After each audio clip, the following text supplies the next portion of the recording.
예. 육과 한번 보도록 하겠습니다. 육과 책에 펜 저쪽에 있어. 저쪽. 제가 말씀 한번 읽어볼게요. 거기에 신 포도주가 가득 담긴 그릇이 있었는데 사람들이 해면을 그 신 포도주에 듬뿍 적셔서 우슬초대에다가 꿰어 예수의 입에 갖다 대었다. 예수께서 신 포도주를 받으시고서 다 이루었다 하고 말씀하신 뒤에 머리를 떨어뜨리시고 숨을 거두셨다. 요한복음 19장에 있는 말씀입니다. 예, 6과 읽으시면서 함께 나누고 싶은 이야기가 있었으면 한번 나눠봐 주시면 감사하겠습니다.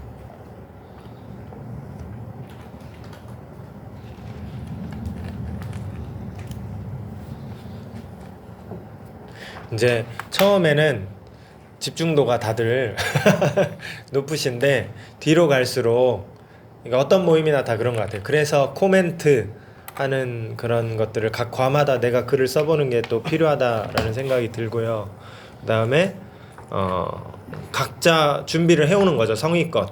그래야 나한테도 남고 이 시간도 풍성해져요. 모두에게. 그래서 이제 이렇게 하고 다음번 다른 책으로 넘어가서는 조금 더 우리가 그런 부분은 보완하면 좋을 것 같아요. 6과에서 함께 나누실 내용 있으면 알려주십시오. 저는 여기에서 다 이루었다라고 처음에 이 책을 읽기 전에는 예수님께서 다 이루었다 하시고 숨을 거두셨다고 하셔서 당신의 이제 할 일들을 다 끝나셔서 이제 그래서 이제 끝내셨나 보다라고 생각을 했었거든요. 근데 이제 이 책을 읽고 나서 그게 아니라는 생각이 들었던 게 102페이지에 나는 생명의 빵이다. 내게로 오는 사람은 결코 줄이지 않을 것이다. 요 부분을 이렇게 보고 나서 하나님 예수님께서 다 이루었다라는 게 이제 그들에게 좀 더 그런 양식들을 더 많이 줄 수 있다라는, 그래서 그런 그러니까 영적인 거 말고 육적인 거 말고 영적인 것들에 있어서도 그게 완벽하게 채워주실 수 있는 그런 것들까지 다 하셔서 이제 그런 것들까지 다 하셔서 다 이루었다라고 말씀하셨구나라는 생각들이 들어서 좀 이 책을 읽으면서 그 안에 예수님께서 제가 전에 그런 성경 구절을 읽으면서는 내가 너무 이렇게 겉핥기식의 겉면에 있는 생각들만 읽었다면 그 숨긴 의미들이 무엇인지 좀 찾아가는 그런 재미들이 있었던 것 같아요. 네.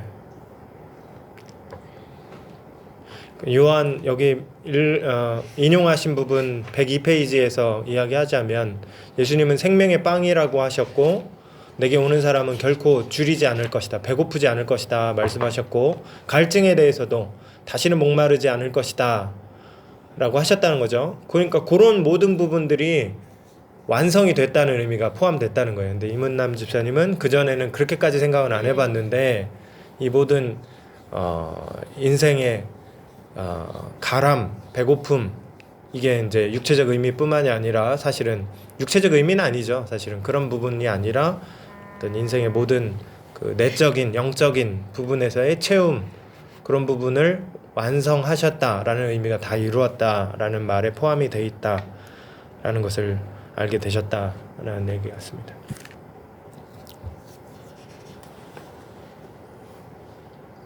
우리가 읽을 때 성경을 쭉쭉 통독해 나가다 보면 이렇게 깊이 있게 어떤 부분들을 생각을 잘 못 해보는 것 같아요. 그래서 그런 통독도 필요하지만은 이렇게 꼼꼼하게 읽는 이런 작업들도 읽어 나가시면서 사실 해야 되는 거예요. 진도 빼기에 바빠서 벌써 2독, 3독, 막 5독 있으신데 그것도 도움이 되겠지만 이런 식의 생각을 할 수가 없죠. 그런 식으로 읽으면. 그죠? 그런 게 우리한테 유익이 되고 있습니다. 또 다른 분 있으십니까? 저는 다 이루었다라는 단어가 예수님의 단어 같지 계기를 느꼈어요. 이루었다 하면은 죽음이라고 하면은 끝이고 끝났다는 생각인데 이루었다 생각하니까 저는 하늘의 그 소망 생각이 들었고 또 이루었다가 본인을 위한 게 아니라 하나님의 약속 그리고 또 우리를 위한 거라는 그런 생각이 들어서 이 단어가 그 죽으신 예수님의 단어가 아니라 본인은 희생양이 되고 모두를 위한 단어 그런 느낌이 들었습니다. 네. 맞죠. 네. 예수님은 예수님에게 맡겨지신 임무, 사명을 다 완수하셨지만 그게 사실은 모든 이들을 위한 거였으니까 그거를 이제 완수하셨다라는 의미가 있는 것 같습니다. 또 다른 분들, 예, 110페이지 맨 마지막에 말이 이 한 번의 사건 그거는 충분하다라는 게 저의 그 고백이 된 것 같아요. 그래서 쭉 이렇게 십자가를 묵상해 왔고 십자가의 그 잠옷감이나 뭐 여러 가지 있었는데 왜 예수님이 그 십자가에서 죽어야만 했는지에 대해서 더 묵상하게 되고 그래야만 했던 게 저번 주에 아마 느꼈던 것 공감이다라는 걸 많이 느꼈는데 육체적인 고통과 마음과 또 정신적인 모욕도 당하고 또 우리가 받아야 됐던 그런 것들 수치스럽고 또 불명예스러운 그런 것들 그러니까 몸과 마음과 정신과 그리고 영적으로까지 하나님께 버림받는 그런 영적인 고통까지도 당해야만 했다라고 생각하고 그것이 우리도 마찬가지고 그런 몸의 아픔도 있고 마음의 상처나 정신적으로 힘들 때도 있고 영적으로도 뭔가 하나님과 분리되는 그 하나님께 기도도 못하는 그런 영적인 고통도 올 때가 있는데 그 모든 것들을 우리와 공감하시기 위해서 예수님이 그 십자가 못 박혀 죽으셨다라는 거를 저는 그렇게 받아들이게 되고 그래서 충분하다. 그 예수님 한 분으로 그 십자가의 죽음으로 저는 충분하다. 그 한 번의 사건으로 충분하다라고 고백할 수 있고 그리고 또 구약 성경에서는 그 여러 제사 드릴 때 그 제물들을 이렇게 소나무 양이나 이렇게 드렸었는데 매번 이렇게 드려야 됐었잖아요. 그거를 예수님이 십자가 그 한 번에 이렇게 다 우리의 죄를 용서하신 그 한 번의 사건으로 정말 그 완성하셨다, 다 이루었다라는 게 거기에 그 하나님의 그 뜻이 정말 예수님이 완성하셨던 그 고백이었을 거다라는 생각이 들고 아무튼 저한테는 그거는 충분하다. 예수님 한 분으로 충분하다라고 고백할 수 있게 된 것 같아요. 네, 감사합니다. 여기 이제 두 가지 충분하다라는 의미가 두 가지가 지금 있는 것 같아요. 집사님이 얘기하신 게 처음에 충분하다는 것은 예수님의 죽음이 우리의 구원을 이루는데 충분하다라는 그러한 의미가 이 작가가 쓴 의미고 집사님도 얘기하신 의미고 그 다음에 맨 마지막에 말씀하신 것은 그렇기 때문에 예수님이 나한테 충분하다. 예수님이 나한테 충분하다. 요거는 이제 나의 신앙적 고백이잖아요. 그런 두 가지 얘기를 하신 걸로 생각이 들고 히브리서에서 이 얘기를 많이 해요.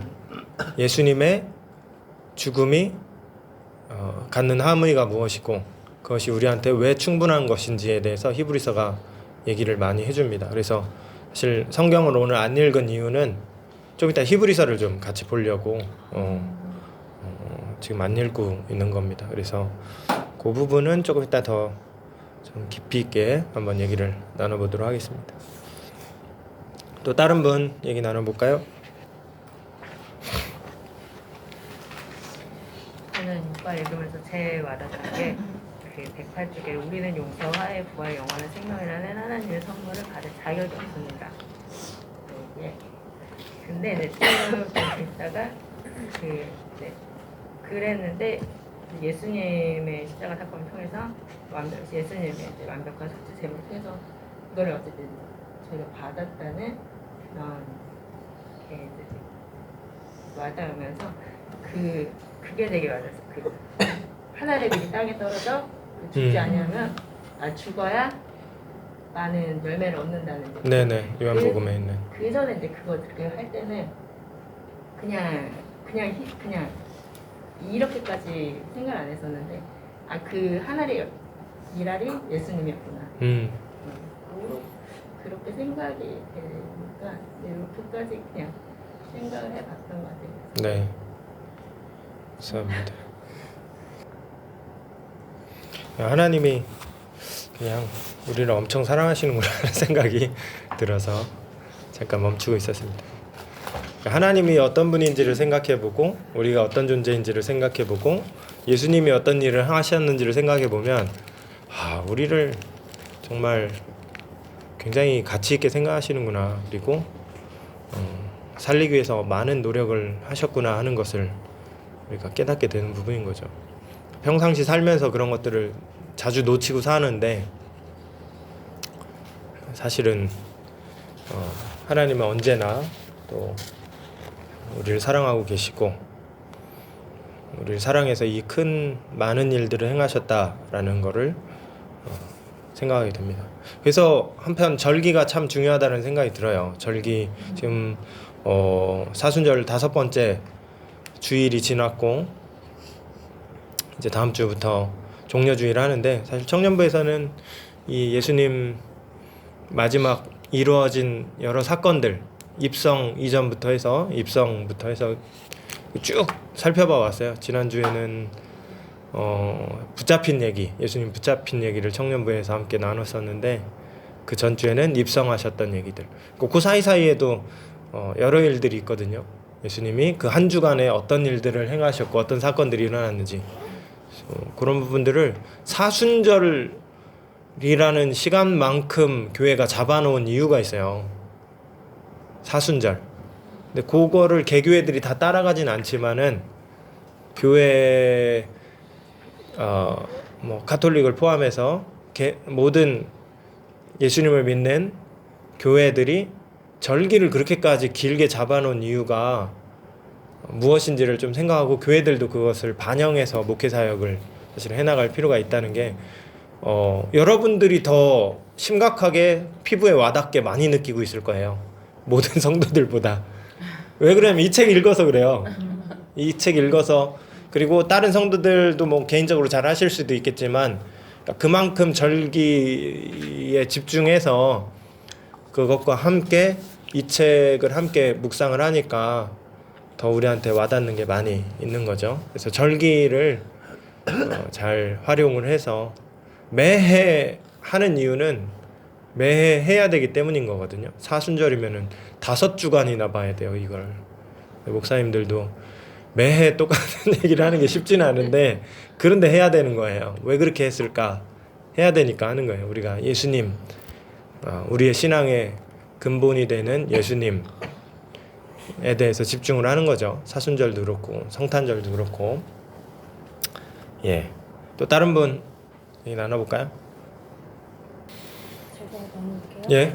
저는 제일 마지막 페이지에 수많은 치욕을 이야기한다고, 성가는 십자가에서 이루어진 수많은 치욕을 이야기한다고 했는데,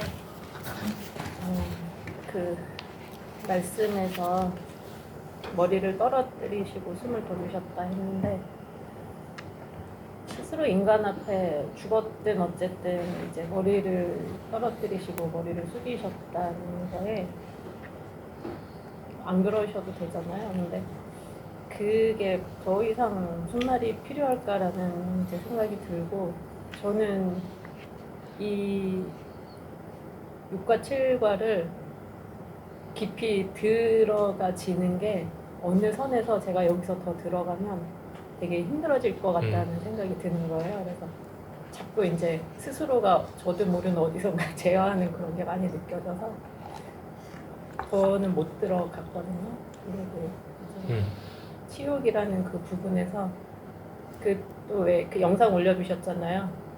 그 이제 그 패션 오브 크라이스트를 나오는 그거를 이렇게 무심코 그냥 보려고 눌렀다가 예수님의 그 이제 이렇게 막 피 흘리는 그 모습을 보면서 더 들어갔다가 내가 큰일 날 것 같은 거예요. 그래가지고 못 보겠더라고요. 그냥 스킵 해가지고 이제 끝에만 봤는데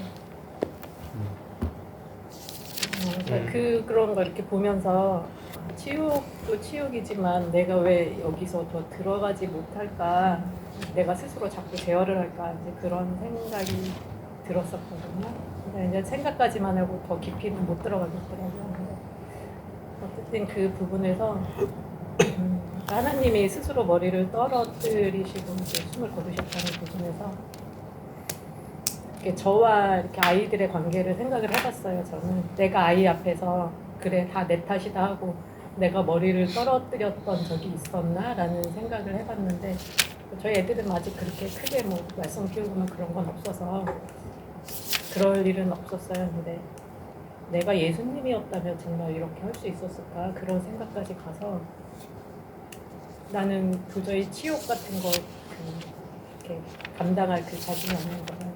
예수님은 역시 하나님으로서 내가 어찌 다 알냐 거기까지 그냥 감사합니다. 예수님이 당한 여러 치욕들이 있겠죠. 일단 사람들에 의해서 이런 취급을 받는 모든 것들이 다 예수님한테는 치욕스러운 상황들이겠죠. 그 설교 중에도 제가 그런 표현들을 썼는데, 그러니까 예수님은 온 세상을 만드신 분이잖아요. 하나님이신데 그분이 피조물들에 의해서 심판을 받고 계신 이 상황 자체가 사실은 너무 치욕스러운 상황인 거예요. 자기가 만들어놨고 이 모든 상황들을 얼마든지 다시 전복할 수 있는 능력을 갖고도 있고, 그런데 그냥 자기를 허용하고 치욕으로 자신을 그냥 내어주고 있는 예수님의 모습인 거죠. 좀 구체적으로 보면은 이제 마태복음에는 예수님 돌아가시는 장면 중에 이런 부분들이 있어요. 이에 예수의 얼굴에 침 뱉으며, 얼굴에 침 누가 뱉어본 적 있나요?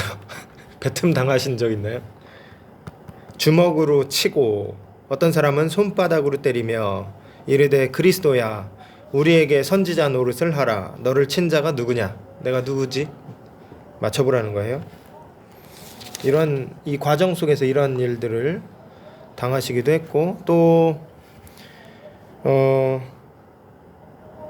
군인들이 그의 옷을 벗기고 홍포를 입혔대요. 홍포는 약간 높은 사람들 자색 옷을 입히고 홍포를 입히고 그랬는데, 왕족들 그런 분들이 입는 옷이 자색 옷, 홍포도 같은 의미가 있었거든요. 그러니까 예수님이 왕이기 때문에 입힌 게 아니라 희롱하는 의미로 너가 왕이라며 이 옷 이러면서 옷 입힌 거예요. 옷을 원래 입고 있던 거를 벗기고 홍포를 입히고 가시관을 엮어서 그 머리에 씌웠대요. 가시관을 씌운 것은 면류관 왕관처럼 가시로 머리에 씌웠고, 갈대를 그 오른손에 들렸대요. 갈대를. 그러니까 왕이 규 이렇게 지팡이 같은 걸 들고 있잖아요. 갈대로 그걸 들려놓은 거예요. 그 앞에 무릎을 꿇었어요. 아이고 왕이시여 이러면서 지금 무릎을 꿇고 있고, 희롱하여 이르되 유대인의 왕이여 평안할지어다. 왕이시여 이러면서 희롱을 하는 거죠. 그에게 침 뱉고 갈대를 빼앗아 머리를 쳤대요. 머리를 치고 다시 희롱을 다 한 후에 홍포를 벗기고 도로 그의 옷을 입혀 이제 끌고 나갔다. 이 마태복음의 희롱의 장면들. 마가복음에도 비슷한 얘기들 똑같이 있습니다. 있고, 누가복음에도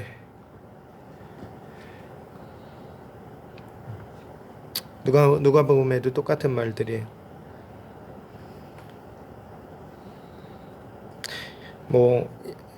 군인들이 함께 예수를 업신여기며 희롱하고 빛난 옷을 입혀 빌라도에게 도로 보냈다. 헤롯 왕에게 한번 갔다 온 적이 있거든요, 예수님. 누가복음에 보면 빌라도가 신문하다가 예수님이 죄가 없는 걸 알겠어요. 곤란한 거예요. 근데 출신을 보니까 갈릴리 사람이에요. 갈릴리 사람이면 갈릴리 지역을 관할하고 있는 군주가 있어요.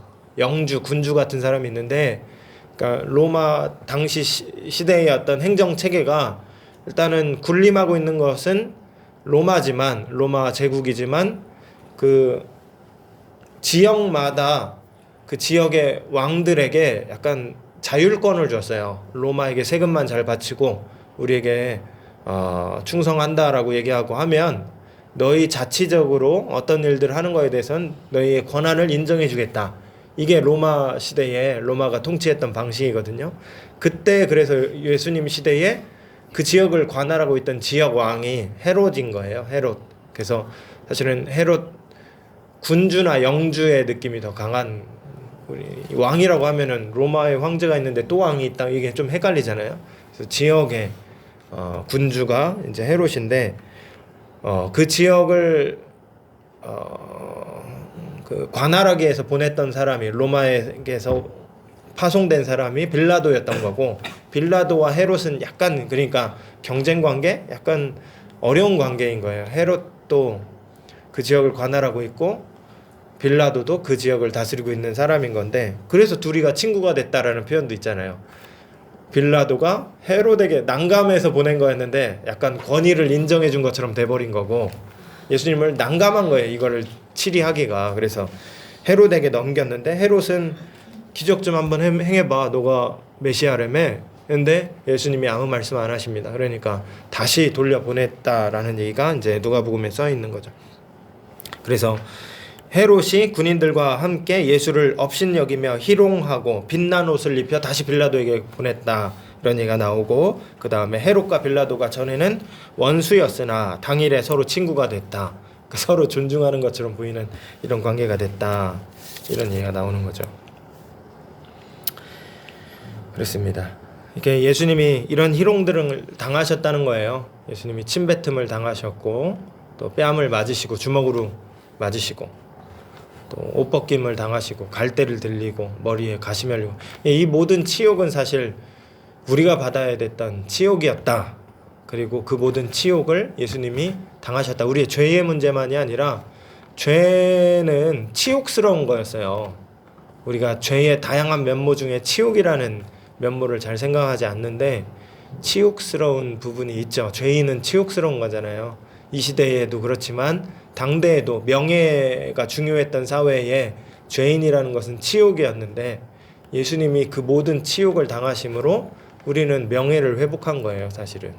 그래서 그런 의미, 십자가의 풍부한 다양한 의미들 중에 그러한 부분들에 대한 해석들도 있습니다. 예, 또 함께 나누실 분이 있으시면 나누시길 바라요. 네. 해마다 반복해서 드리는 희생 제사로는 사람들을 완전하게 할 수 없다. 그냥 희생 제사라고 하는데 이게 떠올라서 그러는데 왜 제사는 왜 제사고 왜 기독교는 제사를 안 드리나 뭐 그런 게 궁금해가지고. 그런 부분이 이제 여기에도 옆에 성경 말씀 출처도 써 있는데, 레위기에 보면 제사 제도를 하나님께서 만들어 놓으셨잖아요. 그걸 통해서 이스라엘 백성들을 만나 주시고 죄를 씻고 하나님께 나아갈 수 있는 길을 여셨지만 그게 제한적이었다는 거예요. 제한적이었다는 건 어떻게 할 수 있는가? 제사장이 제한적이죠. 대제사장 1년에 한 번 분이 하나님께 못 나가요. 그리고 제사장도 계속 바뀝니다. 왜냐하면 죽으니까요. 그래서 그리고 히브리서 말씀에 보면 제사 제도가 양심을 깨끗하게 할 수 없다는 말씀이 있어요. 그러니까 일시적인 죄의 문제들을 회개케 하죠. 그러나 죄를 일으키는 양심의 왜곡된 양심의 그 근원적인 문제를 해결할 수가 없었다라는 얘기가 히브리서에 나와요. 그래서 그 부분을 해결하시기 위해서 예수님이 오신 거고, 예수님이 십자가에서 하신 일이 사실은 제사가 아니잖아요. 십자가에 처형당한 거잖아요. 근데 그런 의미가 있었다는 거죠. 그런 의미가 그 안에 담겨져 있었다는 거예요. 예수님은 제물이 되셨고 대제사장이셨어요. 예수님은 제물인 동시에 대제사장이 되셨어요. 그래서 본인이, 근데 죄인이 자기 죄 때문에 죽는 게 당연한 건데 예수님은 죄가 없으셨고 하나님이셨잖아요. 그런 분이 자기 자신을 희생하여서 십자가의 죽음을 통해서 마치 제사 제도와 같이 우리의 죄를 대속하는 그러한 제사를 한 거죠. 제사를 진행을 한 거예요. 그럼을 통해서 우리 모든 자들이 하나님 앞에 죄의 문제를 해결하고 나아갈 수 있는 길이 열려지게 됐다라는 게 초대교회 성도들의 고백이었던 거죠. 히브리서에도 그런 내용들이 잘 써 있습니다. 그러면 우리는 왜 제사를 안 드리냐? 예수님이 십자가에서 보여주셨던 그 제사가 단번에 완벽하게 더 이상 제사가 필요하지 않은 마지막 제사였다는 거예요. 그러니 기독교는 더 이상 예배를 드리지 않는 거예요. 그래서 우리가 제사적 표현들을 예배 시간에도 많이 쓰는데 사실은 옳지 않은 표현들이에요. 공도제단에서 드리는 이 예배를 흠양하여 주옵소서. 이 두 가지 말이 다 잘못된 거예요. 제사, 우리 공도제단. 제단은 원래 그전에도 말씀드렸지만 제단은 원래 구약으로 얘기해도 제단은 이렇게 곳곳에 있으면 안 돼요. 하나만 있어야 돼요. 예전에 전쟁 날 뻔한 것도 얘기 드렸잖아요. 가나안 동편에서 제단을 하나 만들었다가 나머지 9개 지파랑 3개 지파랑 막 전쟁 날 뻔했어요. 너희들이 이방신을 섬기는 제단을 또 만들었구나 이래서 아니라고 우리는 그런 의미로 제단 만든 거 아니라 기념비적으로 만든 거라고 그런 얘기를 한 적이 있는데 그래서 이스라엘에는 제단이 2개면 안 돼요. 예루살렘 성전 하나밖에 없는 거예요. 근데 공도 제단 뭐 저쪽에 침례교 제단 이러면 벌써 이게 구약적으로도 옳지 않은 표현이라는 거죠. 흠양도 그래요. 제사를 불 떼서 짐승을 태워서 연기를 하나님이 흡입하시고 향기로운 제사라 했던 것도 율법적인 표현들이잖아요. 근데 그거를 예수님이 완료하셨는데 그런 표현을 굳이 계속 쓸 이유가 없는데 쓰는 이유는 우리가 좀 더 거룩해 보이려고 하는 그런 의미가 담겨져 있는 거거든요. 그래서 그럴 필요가 없고 신학적으로도 옳지 않은 표현이다 라는 말씀을 드리고 싶습니다. 그래요. 더 없으시죠? 그러면 우리 페이퍼 보시고 한번 읽어가면서 그래서 영어 표현에 보면은 어떤 번역에는 It is finished 이렇게 써있는 번역들이 있다는 거예요. 근데 그 표현은 정확한 표현이 아니다. finish 됐다기보다는 이루었다, 완성됐다, completed 이런 의미가 더 원어에 가까운 원어라는 거죠. 그러면 한국말 번역은 다 이루었다 그랬잖아요. 그러면 한국말 번역 우리가 보고 있는 번역은 잘된 번역인 거구나 이렇게 알 수가 있습니다. 완성되었다. 뭐가 완성되었는가? 뭐가 다 이루어졌는가? 그런 부분을 이문남 집사님이 아까 얘기해 주신 그런 부분들이랑 맞는 부분이죠. 되게 아이러니한 순간인 거예요. 패배한 것처럼 보이잖아요. 모두가 패배했다고 그 상황을 해석했어요. 그냥 끝났다. 저 선지자 노릇하던 가짜 메시아는 십자가에 달려 죽었다는 것은 완전한 패배였습니다. 누가 보기에도. 그런데 그 순간의 당사자는 완성과 성공을 얘기하고 있어요. 승리했다고 얘기하고 있어요. 이게 뭐지? 이런 상황인 거예요, 사실. 말도 안 돼. 그걸 지켜보고 있었던 비신자가 있었다면 진짜 미쳐도 진짜 많이 미쳤구나 이렇게 얘기할 만한 상황인 거예요. 누가 봐도 실패한 거잖아요. 근데 그 상황에 나는 승리했다 라고 표현한 게 다 이루었다는 의미가 있다는 거죠. 그래서 요 부분을 이제 라틴어로 크리스투스 빅토르 이렇게 해서 승리자 그리스도 이런 해석을 하는 교회의 고백도 있습니다. 나의 양식은 나를 보내신 분의 뜻을 행하고 그분의 일을 이루는 것이다 라고 요한복음 4장에서 예수님이 말씀하셨어요. 그리고 그 일이 십자가상에서 완료되었다 라고 선언을 하시는 거죠. 나의 양식은 뭡니까? 나의 양식. 예수님의 양식은 하나님의 뜻을 행하고 하나님의 일을 이루는 거래요. 그렇게 말씀하신 적이 있었다라고 요한이 기록했는데 요한의 십자가 기록은 예수님이 완성했다라고 얘기한다는 그 부분을 한 맥락으로 읽어봐야 되는 거예요. 아, 그럼 십자가가 하나님의 명령을 완료하는 의미가 그 안에 담겨져 있구나. 십자가가 방점이었구나. 이런 부분을 우리가 알 수 있는 거죠. 그런데 105페이지에서 이제 어떤 면에서 그리스도의 활동은 다 이루어지지 않았다라는 해석을 또 하는 거죠. 이 작가가. 그리스도의 활동은 다 이루어지지 않았어요. 왜냐하면 예수님의 활동은 끝났지만은 그것을 받은 제자들에게 그대로 살아가야 될 몫이 남겨져 있기 때문에 이제 다시 또 다른 이제 활동이 시작이 되는 거죠. 그리스도의 활동은 우리를 통해서 계속 이루어지게 되는 겁니다. 이 부분을 다시 한번 읽어볼까요? 요거구나. 라이언 일병 구하기 얘기였네요. 라이언 일병 구하기. 그리고 베트남 참전 용사의 죄책감 얘기. 뭐 그런 얘기들이었는데 그 참전 용사, 뭐 이라크 전쟁 참전 용사 이런 사람들이 이건 또 다른 얘기네요.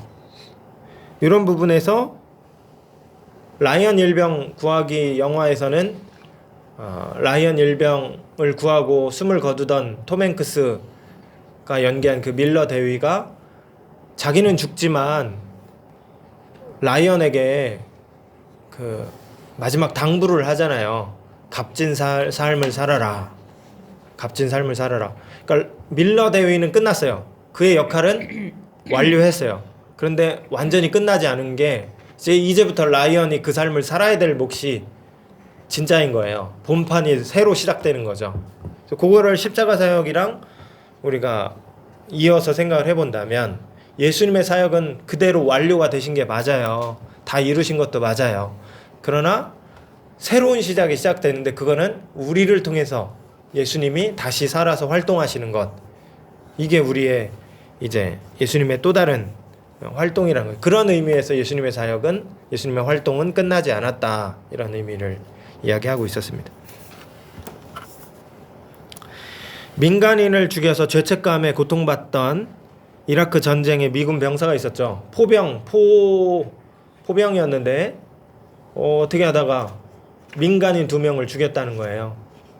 그리고 그들에게 시신을 매장할 준비하던 가족들이 그들에게 비판을 받았습니다. 이게 너희들이 말하는 자유냐? 이러면서 가족이 죽어서 그 가족을 매장하는 가족들이 미군을 향해서 그 포병을 향해서 비판을 했고 포병 너무 미안하잖아요. 그래서 슬픔이 가득했다. 그래서 나는 이런 걸 바란 것이 아니었다라는 얘기가 105페이지에 나오는데 106페이지에 보면 이제 이런 사람들이 만약에 자기 고백을 한다면 목사인 누구에게 교회인 누구 어른에게 이런 고백을 한다면 일부러 그런 게 아니잖아요. 실수로 그런 거잖아요 하면서 위로를 건네겠죠. 목사님이 신방 오면 그 가정에서 그런 사람이 이런 비슷한 얘기를 한다면 너무 자책하지 마세요. 본인 책임이 아니잖아요. 사실 우연히 어떻게 하다 그렇게 이렇게 얘기하겠지만 정말 위로가 될까라고 했을 때 위로가 안 된다는 거죠. 조금도 그 기분을 풀어주지 못할 겁니다. 왜냐하면 의도하지 않은 행동에도 결과가 따른다는 것을 알기 때문이라는 겁니다.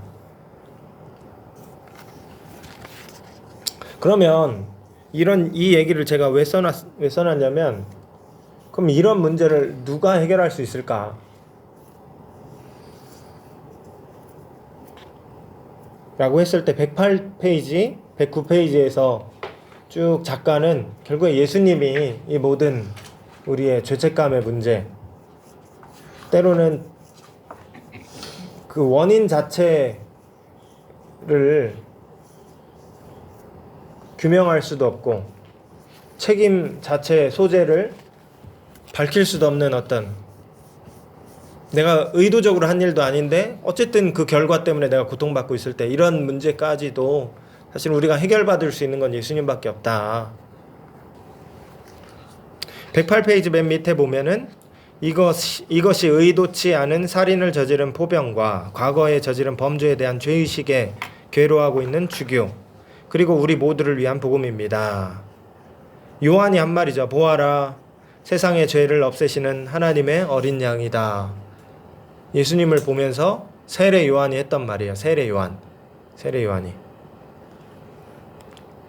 세상 죄를 지고 가는 이라고 번역이 돼 있어요, 우리 성경에.